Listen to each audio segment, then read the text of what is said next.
Selamat datang kembali di channel Audian Audina. Kali ini kita lanjutin lagi Jujutsu Kaisen, tepatnya insiden Shibuya bagian ke-7. Sebelum masuk ke pembahasan utama, saya akan rekap dulu mengenai kejadian terakhir di video sebelumnya. Seperti yang kita tahu di video yang sebelumnya, kalau Itadori dan Megumi sudah berhasil mengalahkan Jiro Awasaka. Sedangkan untuk Takuma Ino, dia malah tumbang karena harus berhadapan dengan Toji Zenin yang dibangkitkan oleh Nenek Ogami. Bagaimanakah kelanjutan operasi penyelamatan Gojo Satoru ini bakal berjalan? Mari kita masuk saja ke pembahasan utamanya ya sekarang. Takuma Ino telah tumbang. Jiro Awasaka telah dikalahkan. Itadori dan Megumi mengikatnya yang sudah dalam kondisi tidak sadarkan diri. Tak lupa dua paku pembuat tirai yang dibawa oleh Jiro pun juga dihancurkan. Anehnya tirai di Shibuya yang hancur cuma satu. Padahal paku pembuat tirai yang sudah dihancurkan total ada 3 buah. Sebelumnya satu buah paku sudah dihancurkan Takuma Ino di atas gedung. Dua paku lainnya yang barusan dihancurkan oleh Itadori dan Megumi ini. Sepertinya ada sedikit tipu muslihat yang digunakan oleh musuh pada tirai yang dibuat di Shibuya. Menurut Megumi ada kemungkinan 3 paku itu untuk membuat satu tirai saja. Atau di antara 3 paku tadi yang 2 itu palsu. Tapi itu sekarang sudah nggak penting karena tirai yang membatasi penyihir Jujutsu untuk masuk sekarang sudah dihancurkan. Dua anak ini sekarang hendak menyusul Takuma Ino yang masih berada di puncak gedung dan sedang bertarung. Tapi betapa terkejutnya dua anak ini saat melihat ke arah puncak gedung yang hendak mereka tuju. Takuma Ino terlihat jatuh melayang tak sadarkan diri dari atas gedung. Dengan respon cepatnya, Megumi langsung memanggil Shikigami burung untuk menyelamatkannya. Tubuh Takuma sempat terpental dari Shikigami burung milik Megumi. Tapi Itadori langsung dengan sigap segera menangkap Takuma yang tidak sadarkan diri itu. Toji Zenin. Sekarang cerita beralih ke puncak gedung di mana Nenek Ogami dan Niji berada. Niji yang sekarang masih berwujud Toji Zenin menanyakan apa rencana berikutnya pada si nenek. Nenek Ogami di sini sadar kalau salah satu tirai yang mereka jaga sudah hancur. Dia kemudian menyuruh Niji untuk turun dari puncak gedung dan menghabisi Itadori dan Megumi yang sudah mengalahkan Jiro Awasaka. Tapi anehnya Niji di sini hanya diam tertegun dan tidak menjawab. Yang terjadi berikutnya, dia malah marah karena diperintah oleh Nenek Ogami. Bisa dipastikan sendiri sekarang kalau barusan itu bukan Niji lagi. Dia sekarang adalah Toji Zenin yang asli. Nenek Ogami yang menyadari hal tersebut segera mundur dan menjaga jarak sekarang. Dia sangat terkejut dengan hal ini karena ritual yang dilakukannya adalah pemanggilan informasi tubuh saja, bukan pemanggilan informasi jiwanya. Nenek Ogami melakukan hal tersebut karena sudah sedari lama dia berupaya untuk mengantisipasi dari hal-hal yang gak wajar seperti ini. Tapi nyatanya sekarang tubuh Niji malah diambil alih kendalinya oleh Toji Zenin. Jiwa milik Niji sudah kalah dengan tubuh milik Toji Zenin. Ini tergolong baru dan begitu langka. Tapi bagi kalian yang tahu siapa itu Toji, pasti sudah paham kalau memang tubuh Toji Zenin itu begitu istimewa. Jadi sekarang masuk akal saja kalau jiwa Niji sudah dikalahkan dan dikendalikan oleh Toji Zenin. Hal berikutnya yang terjadi adalah Nenek Ogami malah dihabisi oleh Toji ini. Itadori dan Megumi berpencar. Cerita kembali ke tempat Itadori dan Megumi yang berhasil menyelamatkan Takuma Ino. Ternyata Takuma masih hidup, tapi lukanya cukup serius. Itadori yang melihat hal ini bersikeras akan menghajar orang-orang yang melakukan itu kepadanya. Megumi tapi mengingatkannya kembali tentang prioritas mereka saat ini adalah pergi menyelamatkan Gojo Satoru yang disegel. Megumi berencana untuk membawa Takuma Ino ke tempat di mana dia bisa mendapatkan perawatan. Itadori mengiyakan hal tersebut tapi dia bilang kalau hal itu bisa dilakukan oleh Megumi sendirian. Sedangkan dia bakal segera pergi ke stasiun di mana Gojo tersegel. Megumi setuju dengan rencana ini dengan syarat kalau Itadori nggak boleh sampai mati lagi. Itadori menenangkannya dengan memberitahukan kalau dia tidak pergi sendirian ke stasiun itu. Mekamaru yang berwujud alat komunikasi masih mendampinginya. Meskipun untuk sekarang ada sedikit keanehan sih, di mana Mekamaru nggak bisa diajak berkomunikasi lagi semenjak tadi. Dua anak ini pun sekarang berpisah dan Megumi juga sempat berpesan kalau dia akan segera menyusulnya ke stasiun. Cerita sekarang bergeser ke pintu keluar 3 stasiun bawah tanah Shibuya. Di sini terlihat Nanami sudah bertemu dengan Kiyotaka, tapi sayangnya Kiyotaka terkapar bersimbah darah dan tak sadarkan diri. Ya kalian tahu yang menimpa Kiyotaka ini adalah ulah dari Haruta Shigemo. Mei Mei dan adiknya. Cerita sekarang pindah ke jalur kereta bawah tanah Shibuya, di mana Mei Mei dan adiknya berada. Mei Mei di sini menghadapi dua arwah kutukan yang salah satunya sudah berhasil dikalahkan dan yang satunya masih berusaha dihabisi olehnya sekarang. Mei Mei di sini terlihat begitu santai dalam menyerang.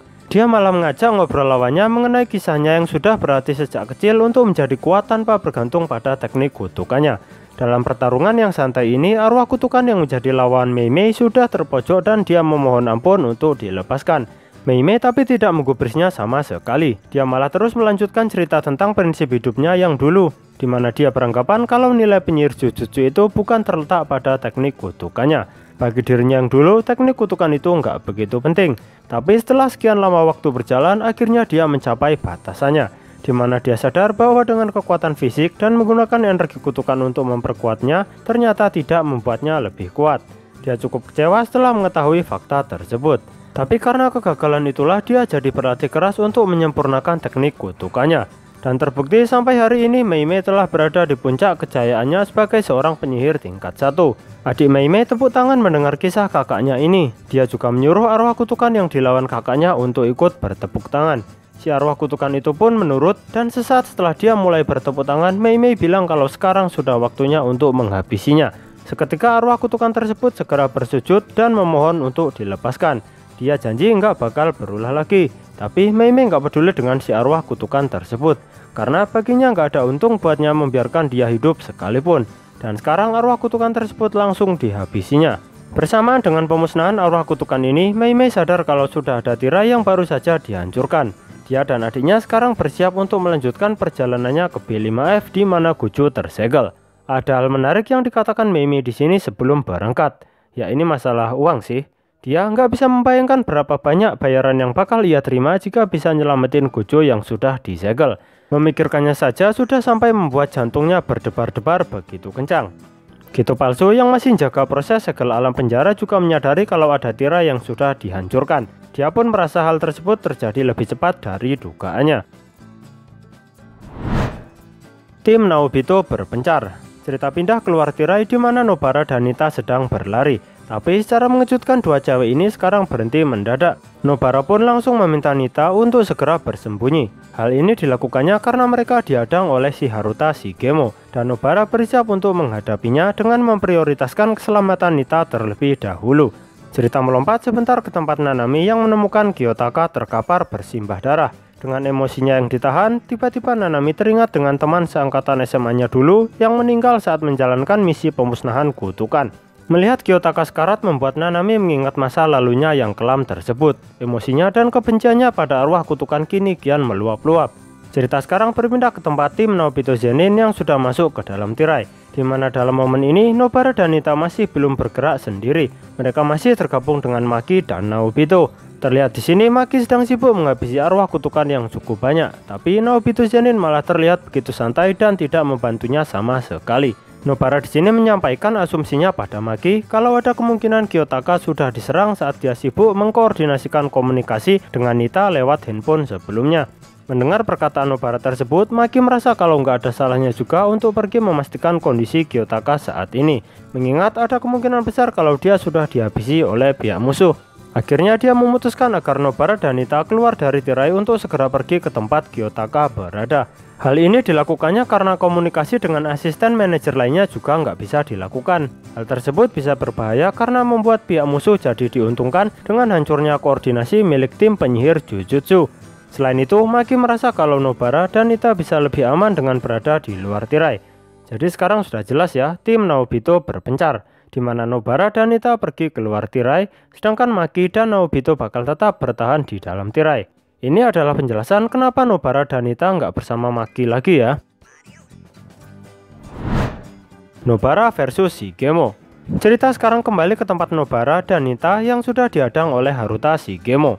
Nobara menyuruh Nita untuk segera bersembunyi dan lari dari tempat mereka saat ini. Nobara menyampaikannya dengan cara berbisik. Dia melakukan hal tersebut agar lawan mereka nggak mengetahui rencana itu. Nita pun segera menuruti perkataan Nobara ini. Dia segera masuk ke dalam suatu gedung dan mulai berlari menjauh dari arena pertarungan Nobara dan Shigemo. Bersama dengan hal tersebut, bentrokan kedua orang ini pun dimulai. Shigemo berusaha melemparkan pedangnya ke arah Nobara, tapi serangannya tersebut dapat ditangkis dengan begitu mudah. Pedangnya pun sekarang jatuh ke tanah. Melihat Shigemo tak memegang senjata apapun, Nobara segera mendekatinya dan menyerang dengan palu miliknya. Uniknya di sini Shigemo bisa menghindar begitu mudah, seakan-akan serangan Nobara sudah diprediksinya. Hal mengejutkan tiba-tiba terjadi di sini. Shigemo tiba-tiba tahu kalau ternyata Nita masuk ke gedung bukan untuk sembunyi. Dia sadar kalau Nita sedang berlari menjauh dari pertarungan mereka. Dia bisa tahu karena ternyata pedang Shigemo yang tadi tergeletak jatuh di lantai bisa berjalan sendiri dan dari tadi mengikuti Nita yang sedang lari di dalam gedung. Shigemo pun dengan sigap segera berlari ke dalam gedung ke tempat Nita berada. Nobara secara refleks langsung mengikutinya, dan sesampainya dalam gedung dia sangat terkejut melihat Nita sudah terkapar dan terluka. Belum lagi Shigemo menendang perutnya sekarang. Nobara yang tersulut emosinya langsung berusaha menyerang, tapi dia dikejutkan dengan keberadaan pedang bergagang tangan milik Shigemo yang tiba-tiba jatuh dari langit-langit gedung menuju ke genggaman tangan Shigemo. Dan secara mengejutkan paha dari Nobara tiba-tiba sudah tertebas. Ada cipratan darah yang lumayan banyak di sini. Meskipun bagi Nobara, sayatan di pahanya itu tidak terlalu dalam. Dan belum selesai sampai di sini, Nobara yang masih syok melihat kakinya tertebas tiba-tiba menerima pukulan di wajah dari gagang pedang berbentuk tangan milik Shigemo. Di sini Nobara langsung jatuh tertunduk ke lantai. Terlihat bahwa dia begitu terkejut kalau lawannya berhasil menyerang titik kelemahannya dengan intensitas yang begitu tinggi. Serangan Shigemo sebenarnya terlihat begitu sederhana, tapi yang dia lakukan itu berfokus pada kelemahan milik lawannya. Shigemo yang melihat lawannya sekarang sudah nggak bisa berdiri lagi segera meledeknya. Dan dia dengan santai bilang kalau hal itu bisa terjadi karena teknik kutukannya yang hebat. Biarpun bagi Shigemo sendiri dia nggak tahu begitu detail bagaimana cara kerja kutukannya. Melihat lawannya yang begitu cerewet, Nobara berusaha memanfaatkan hal tersebut. Dia mencoba mengulur waktu dengan menanyakan apa tujuannya datang ke Shibuya ini. Mengejutkannya, Shigemo juga langsung menjawabnya. Dia mengaku kalau ada rencana penyegelan Goju Satoru di Shibuya ini, dan ada peran yang diberikan padanya agar bisa memuluskan rencana tersebut.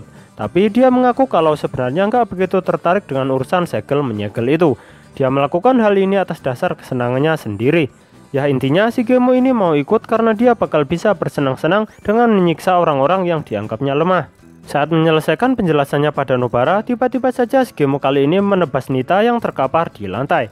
Nobara kian emosi sekarang. Dia berusaha begitu keras untuk bisa bangkit di sini. Setelah berhasil berdiri kembali, Shigemo tetap mengejeknya karena untuk berdiri saja Nobara masih begitu kesusahan. Bentrok kedua orang ini pun akan dimulai kembali, tapi tiba-tiba saja baik Nobara dan Shigemo dikejutkan dengan suatu aura yang begitu luar biasa muncul di dekat mereka. Dan ya, di sini terlihat Nanami dengan sorotan matanya yang begitu tajam datang bergabung dalam pertarungan ini. Sampai sini dulu ya, kita lanjut lagi nanti. Terima kasih banyak buat yang udah nonton video ini. Cek juga video kami yang lain ya. Sampai jumpa lagi di lain kesempatan. Bye bye.